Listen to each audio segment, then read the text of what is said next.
Bonjour, bonjour, bonjour. Nous voici donc pour cette vidéo. Comme promis, je vous avais parlé que je voulais vous préparer une petite vidéo pour vous parler un petit peu des huiles essentielles et l'insomnie. Comment s'aider avec les huiles essentielles. Donc, voyons un petit peu ensemble qu'est-ce que c'est.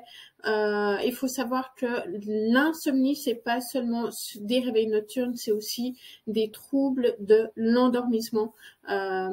C'est quelque chose dont les gens, en fait, les personnes prennent peu en compte, se disent oui, c'est pas grave, j'ai de la peine à m'endormir, c'est pas grave, je vais finir par m'endormir. Mais je pense qu'il faut vraiment prendre conscience que ces troubles sont pas normaux et puis que c'est vraiment important d'avoir un bon sommeil. Donc moi, il faut savoir qu'au cabinet, c'est très fréquent, si ce n'est quasi à chaque fois que je reçois quelqu'un au cabinet qui me dit pas justement qu'elle a des problèmes d'insomnie. Donc voilà, je pense que c'est vraiment quelque chose à tenir compte et à garder en tête et à travailler.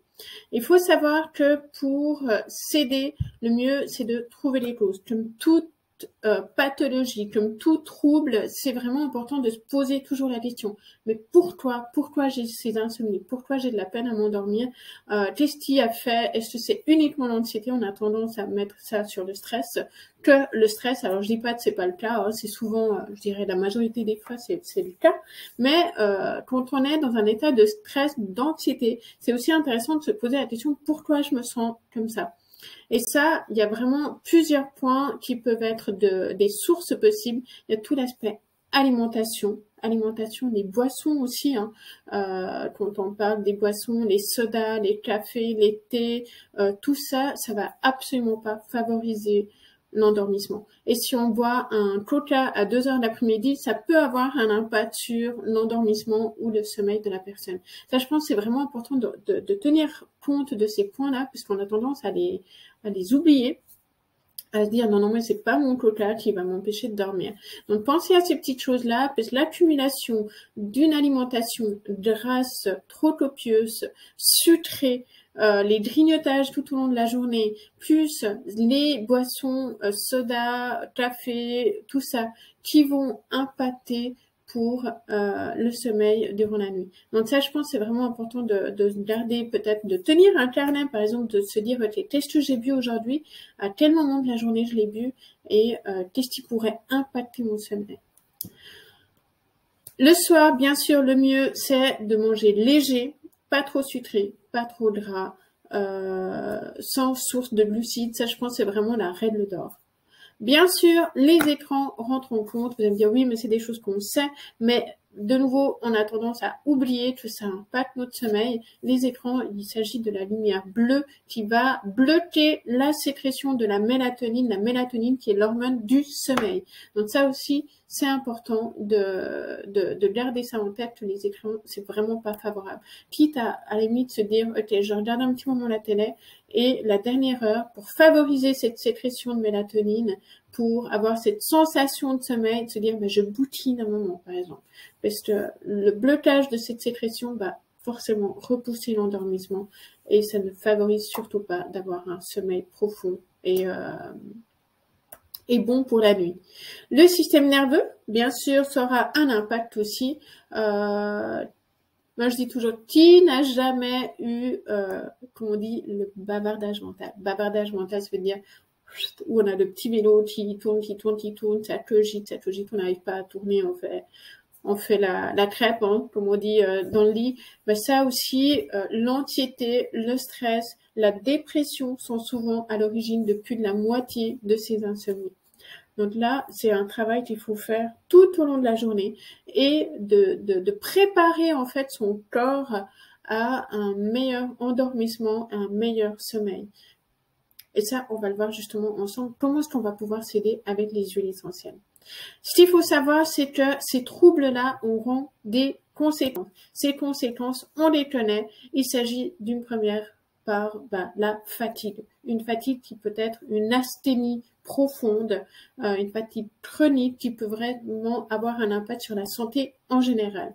La personne, elle devient également tendue, irritante, elle devient anxieuse. stressé et en fait on se retrouve vraiment dans ce cercle vicieux où plus on est stressé, plus on est anxieuse, moins on arrive à dormir et on s'en sort pas. Donc ça c'est vraiment aussi un phénomène qui est courant et à un moment donné il faut casser ce cercle vicieux pour vraiment retrouver un équilibre. Il faut savoir que on a les insomnies qu'on appelle ponctuelles. En général, c'est maximum 3 jours, par exemple lors de périodes d'examen ou d'un événement particulier. Et une insomnie qui dure plus de 3 semaines, par exemple durant 3 mois, ben là, c'est ce qu'on appelle vraiment une insomnie chronique. Donc là aussi, c'est vraiment important de prendre en compte cette insomnie qui s'est installée et de faire quelque chose, en fait, vraiment de travailler là-dessus. Les solutions, comme je disais, c'est de travailler, de préparer son corps toute la journée, c'est-à-dire dans un premier temps avec l'alimentation, avec les boissons, avec le sport aussi. Hein. Le fait de marcher un petit peu chaque jour, ça va favoriser aussi l'endormissement. Mais le fait de faire du sport la dernière heure avant d'aller se coucher, puis de faire un gros sprint par exemple, ça ne favorise pas l'endormissement. C'est aussi de choisir le bon sport et au bon moment de la journée. Donc là aussi, on va aussi pouvoir s'aider avec les huiles essentielles sur l'aspect anxiogène de la personne, pour calmer le stress aussi de la personne et pour stimuler ce qu'on appelle la sérotonine qui est l'hormone du bien-être. Cette hormone du bien-être va avoir une répercussion indirecte sur la mélatonine, sur cette production en fin de journée. Donc ça, c'est important aussi de stimuler cette sécrétion de sérotonine pour favoriser la production de l'hormone de la mélatonine en fin de journée.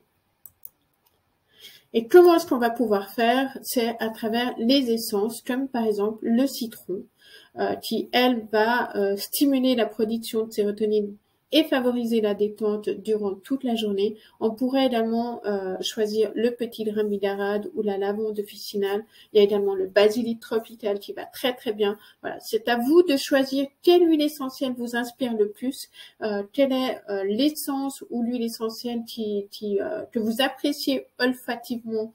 Et choisir vraiment celle qui vous inspire, tout simplement. Alors ça, vous pouvez faire de l'olfaction. Quand on fait de l'olfaction, ça peut être sur un stick inhalateur, ça peut être en mettant 1 ou 2 gouttes sur un mouchoir et vous respirez profondément.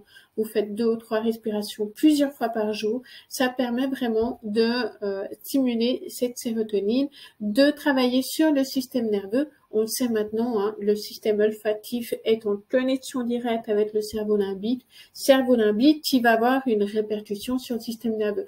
Donc ça, c'est vraiment quelque chose que vous pouvez tout à fait faire durant la journée. On a également des petits bracelets, vous savez, vous connaissez les bracelets Whooper en bois, où on peut mettre 1 goutte d'huile essentielle sur le bracelet et puis vous respirez le bracelet. Ça existe aussi sous forme de pendentif olfactif. Voilà, il y a vraiment plusieurs moyens de faire de l'olfaction dans la journée. On va aussi pouvoir diffuser les huiles essentielles pour favoriser justement la détente et donc améliorer le sommeil. Voilà, ça c'est vraiment plusieurs possibilités. Et 20 minutes par exemple avant le coucher, vous pouvez vraiment travailler sur l'aspect détente, sur l'aspect psycho-émotionnel par exemple en faisant de l'olfaction, mais aussi en mélangeant une huile essentielle à choix. Vous pouvez très bien choisir ce que vous avez dans vos tiroirs. Par exemple, on pourrait imaginer mélanger un petit peu d'huile essentielle de lavande officinale avec un petit peu d'ylang-ylang. Vous mettez par exemple 5 gouttes, par exemple 10 gouttes de lavande, 5 gouttes d'ylang-ylang, et vous diluez celle-ci dans une cuillère à café d'huile végétale à choix. Ça peut être de l'huile de colza de la maison, hein, de votre cuisine, ça ira très bien. Puis vous appliquez 2 gouttes de ce mélange face interne des poignets et vous respirez profondément. Voilà, vous pouvez faire ceci 20 minutes avant le coucher pour vraiment bien préparer le corps à l'endormissement. En fin de journée, une petite astuce aussi pour stimuler la mélatonine, une qui a été vraiment connue et reconnue et qui a été étudiée pour la mélatonine, c'est l'huile essentielle qu'on appelle également essence de bergamote, où vous pouvez également faire des olfactions en fin de journée on peut déjà démarrer vers les 6-7 heures le soir, par exemple. Donc voilà, ça c'est vraiment quelque chose de très très sympa, très facile d'utilisation. Vous pouvez évidemment imaginer diffuser de l'huile essentielle de bergamote dans votre salon avant d'aller vous coucher 1 heure ou 2 avant, par exemple. Vous faites plusieurs diffusions dans la soirée, ça c'est tout à fait possible. Voilà un petit peu. Pensez également, quand vous appliquez les huiles essentielles sur la peau, de toujours les diluer. Et pensez aux agrumes qui sont photosensibles, comme la bergamote ou le citron. L'orange douce également. Vérifiez toujours les contre-indications de chaque huile essentielle. Vérifiez toujours que vous ne soyez pas allergique. Et pensez toujours à faire des tests cutanés.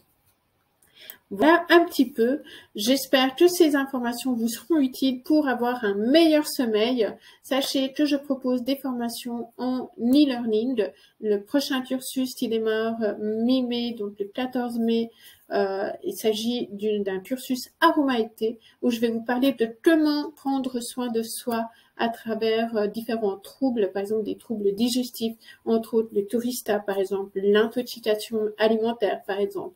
On va aussi parler des problèmes de peau, tout ce qui est mycose, verrues, coups de soleil, les piqûres, les morsures, etc. Et bien sûr, cystite, otite du baigneur ou par exemple des douleurs musculaires, articulaires, etc. etc. C'est un programme très très complet. Moi, je vous accompagne à travers ce programme. Vous pouvez travailler au moment où vous le désirez. Donc, ça veut dire, si vous voulez travailler à minuit le soir, vous travaillez à minuit le soir, à 1 heure du matin, 7 heures, 8 heures, c'est égal. C'est accessible 24 sur 24, 7 sur 7. Et moi, je suis disponible via le forum et je vous propose des webinaires régulièrement. Donc, voilà, n'hésitez pas. Si vous avez des questions, je suis volontiers à disposition. Et je vous remercie beaucoup pour votre attention et je vous dis à tout bientôt. Et notez en commentaire quelles sont vos astuces insomnie. Ciao, ciao!